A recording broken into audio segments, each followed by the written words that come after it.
Hello વિદ્યાર્થી મિત્રો, આપ સૌનું આપણી આ યુટ્યુબ ચેનલ પર હાર્દિક સ્વાગત છે. આજે હું લઈને આવી છું ધોરણ 8 વિષય વિજ્ઞાન ઓગસ્ટ 2026માં ત્રિમાસિક પેપરનું સંપૂર્ણ સોલ્યુશન. તો ચલો આપણે આગળ વધીએ. પરંતુ તે પહેલાં જો તમે આપણી આ યુટ્યુબ ચેનલને લાઈક, શેર અને સબસ્ક્રાઈબ ન કરી હોય તો જરૂરથી કરજો. ગુજરાત શૈક્ષણિક સંશોધન અને તાલીમ પરિષદ ગાંધીનગર. પ્રશ્ન 1 સાચો વિકલ્પ પસંદ કરીને જવાબ આપવાનો છે. પહેલું, રાઇઝોબિયમ બેક્ટેરિયાની શિંબીકુંડી વનસ્પતિમાં શાનું સ્થાપન કરે છે? જવાબ છે બી, નાઇટ્રોજન. બીજું, નીચેનામાંથી કયો સિંચાઈનો આધુનિક અને પાણીનો બગાડ અટકાવતો ઉપાય છે? જવાબ છે સી, ટપક પદ્ધતિ. ત્રીજું, મલેરિયા થવા માટે જવાબદાર પ્રજીવનું વાહક કયું છે? જવાબ છે એ, માદા એનોફિલિસ મચ્છર. ચોથું, નીચેનામાંથી કયો ખરીફ પાક છે? જવાબ છે સી, ડાંગર એટલે કે ચોખા. પાંચમું, નીચેનામાંથી કયું અશ્મિ બળતણ નથી? જવાબ છે ડી, લાકડું. પ્રશ્ન 2 ખાલી જગ્યા પૂરો. પહેલું, ખેતરમાં પાક સાથે ઉગી નીકળતી બિનજરૂરી વનસ્પતિને ખાલી જગ્યા કહે છે. જવાબ છે નીંદણ. બીજું, શર્કરાનું આલ્કોહોલમાં રૂપાંતર થવાની પ્રક્રિયાને ખાલી જગ્યા કહે છે. જવાબ છે આથમણ, ફર્મેન્ટેશન. ત્રીજું, કોલટાર એ કાળા રંગનું ઘાટું અને ખાલી જગ્યા વાસવાળું પ્રવાહી છે. જવાબ છે અપ્રિય. ચોથું, એન્ટીબાયોટિક્સની શોધ સૌપ્રથમ એલેક્ઝાન્ડર ફ્લેમિંગે ખાલી જગ્યામાંથી કરી. જવાબ છે ફૂગ, પેનિસિલિયમ. પાંચમું, પાકની કાપણી કર્યા બાદ દાણાને ભૂસામાંથી અલગ કરવાની પ્રક્રિયાને ખાલી જગ્યા કહે છે. જવાબ છે થ્રેશિંગ. પ્રશ્ન 3 વિધાન ખરા છે કે ખોટા તે જણાવવાનું છે. પહેલું, યુરિયા એ કુદરતી ખાતરનું ઉદાહરણ છે. વિધાન ખોટું છે. સ્પષ્ટતા અહીં તમને આપી છે કે યુરિયા એ કૃત્રિમ અથવા રાસાયણિક ખાતર છે. બીજું, વાયરસ પણ એક પ્રકારના સૂક્ષ્મજીવો જ છે, પણ તે અન્ય કરતાં ભિન્ન છે. વિધાન ખરું છે. ત્રીજું, કોલસો અને પેટ્રોલિયમ પુનઃ પ્રાપ્ય કુદરતી સંસાધનો છે. તો વિધાન અહીં તમને આપ્યું છે પ્રમાણે ખોટું છે અને એની સ્પષ્ટતા તમને અહીં આપી છે. તે પુનઃ અપ્રાપ્ય કુદરતી સંસાધન છે કારણ કે તેનો જથ્થો મર્યાદિત છે.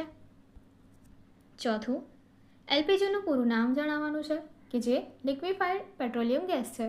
તો આ વિધાન સાચું છે. અને પાંચમું, કોક એ કાર્બનનું લગભગ શુદ્ધ સ્વરૂપ છે. વિધાન સાચું છે. આગળ પ્રશ્ન 4 એક વાક્ય અથવા ટૂંકો ઉત્તર આપો. પહેલો પ્રશ્ન, ખરીફ પાક એટલે શું? તેના 2 ઉદાહરણ આપવાના છે. ચોમાસાની ઋતુમાં વરસાદની ઋતુમાં રોપવામાં આવતા પાકને ખરીફ પાક કહે છે. ઉદાહરણ તરીકે ડાંગર, મકાઈ, મગફળી અને સોયાબીન. બીજું, સૂક્ષ્મજીવોના 4 વર્ગો કયા કયા છે? જવાબ, સૂક્ષ્મજીવોના મુખ્ય 4 વર્ગો નીચે મુજબ છે.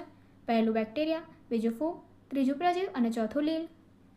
ત્રીજું, અશ્મિ બળતણ ફોસિલ ફ્યુલ્સ એટલે શું? કરોડો વર્ષ પહેલાં જમીનમાં દટાઈ ગયેલા સજીવોના મૃત વનસ્પતિ અને પ્રાણીઓના અવશેષોમાંથી બનેલા બળતણને અશ્મિ બળતણ કહે છે.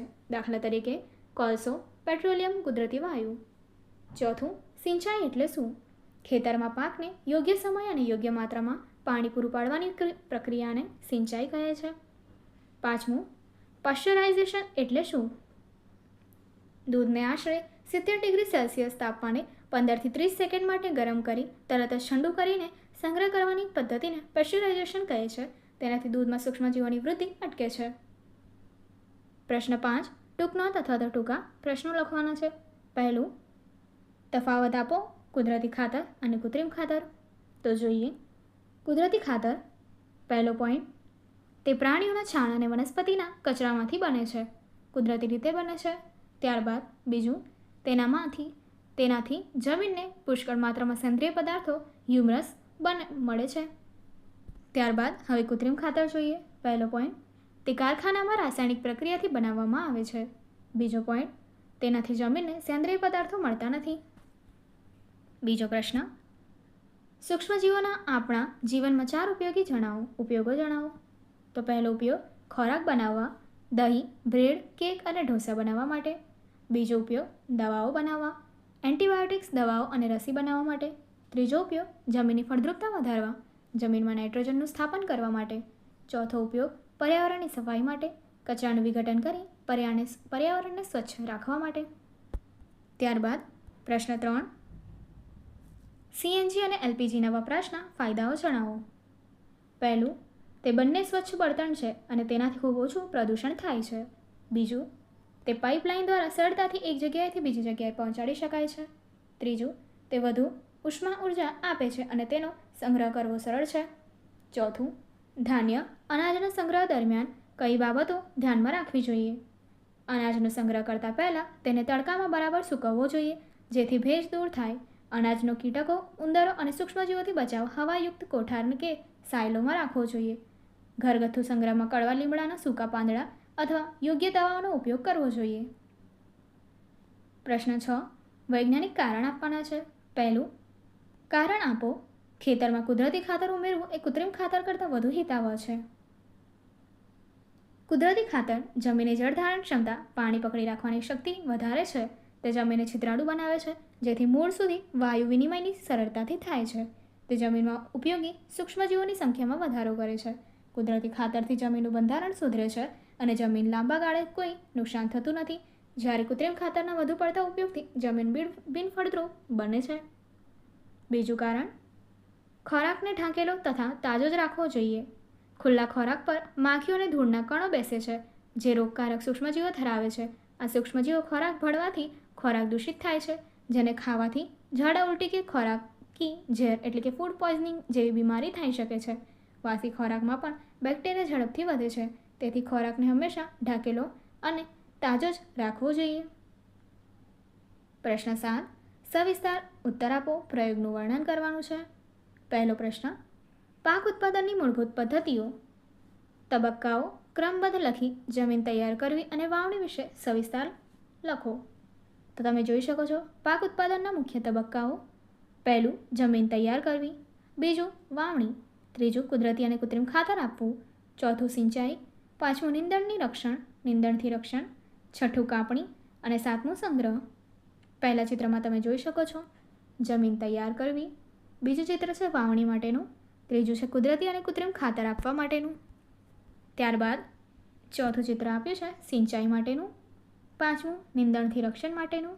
છઠ્ઠું, કાપણી. અને સાતમું, સંગ્રહ માટેનું. તો જોઈએ.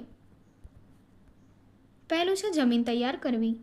પાક રોપતા પહેલાં જમીનને ખેડીને ઉપર નીચે અને પોચી કરવામાં આવે છે. પોચી જમીન છોડના મૂળને ઊંડે સુધી જવા દે છે અને મૂળ સરળતાથી શ્વસન કરી શકે છે. પોચી જમીનમાં અળસિયા અને સૂક્ષ્મજીવોની વૃદ્ધિ થાય છે, જે જમીનમાં સેન્દ્રિય પદાર્થો ઉમેરે છે. આ કાર્ય હળ, ખરપિયો કે કલ્ટિવેટર દાંતી વડે કરવામાં આવે છે. વાવણી. જમીન તૈયાર થયા પછી તેમાં બીજ વાવવાની ક્રિયાને વાવણી કહે છે. વાવણી માટે સારી ગુણવત્તાવાળા, સ્વચ્છ અને રોગમુક્ત બીજ પસંદ કરવામાં આવે છે. વાવણી માટે પારંપરિક સાધન ગળણી આકારનું અથવા આધુનિક વાવણીઓ સીડ ડ્રીલ વપરાય છે. વાવણીયાથી બીજ યોગ્ય ઊંડાઈ અને સરખા અંતરે વવાય છે તથા બીજ માટીથી ઢંકાયેલું રહે છે, જેથી પક્ષીઓથી રક્ષણ મળે છે. બીજું, માનવ સૂક્ષ્મજીવો દ્વારા થતા રોગો, તેના વાહક અને અટકાવવાના ઉપાયોનું કોષ્ટક વર્ણન કરવાનું છે.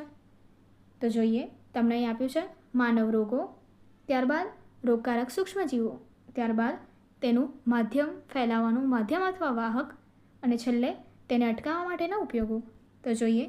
પહેલું છે ટ્યુબરક્યુલોસિસ, જેને ટીબી કહે છે, જેનો રોગકારક સૂક્ષ્મજીવ છે બેક્ટેરિયા.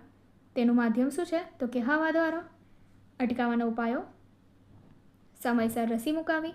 દર્દી અને તેની વપરાશની વસ્તુઓ અલગ રાખવી. બીજું છે ઓરી અછબડા અને પોલિયો. રોગકારક સૂક્ષ્મજીવ છે વાયરસ અને માધ્યમ છે હવા અને પાણી. અટકાવવાના ઉપાયો: બાળપણમાં જ યોગ્ય સમયે રસી અપાવવી. ત્યારબાદ છે કોલેરા અથવા ટાઇફોઇડ. તેનો રોગકારક સૂક્ષ્મજીવ છે બેક્ટેરિયા અને ફેલાવાનું માધ્યમ છે દૂષિત ખોરાક અથવા પાણી. ઉપાયો: વ્યક્તિગત સ્વચ્છતા રાખવી. પકવેલો અને ગરમ ખોરાક ખાવો. ચોખ્ખું ઉકાળેલું પાણી પીવું. અને છેલ્લે છે મલેરિયા, જેનું રોગકારક સૂક્ષ્મજીવ છે પ્રજીવ અને એનું ફેલાવાનું માધ્યમ છે મચ્છર દ્વારા, માદા એનોફિલિસ મચ્છર. અટકાવવાના મુખ્ય ઉપાયો: મચ્છરદાનીનો ઉપયોગ કરવો. ઘરની આસપાસ પાણી ભરીને ન રહેવા દેવું. મચ્છર ભગાડવાની દવાઓનો છંટકાવ કરવો. આગળની એક્ટિવિટી જોવા માટે અહીં આપેલી એન્ડ સ્ક્રીન પર ક્લિક કરો. Thank you.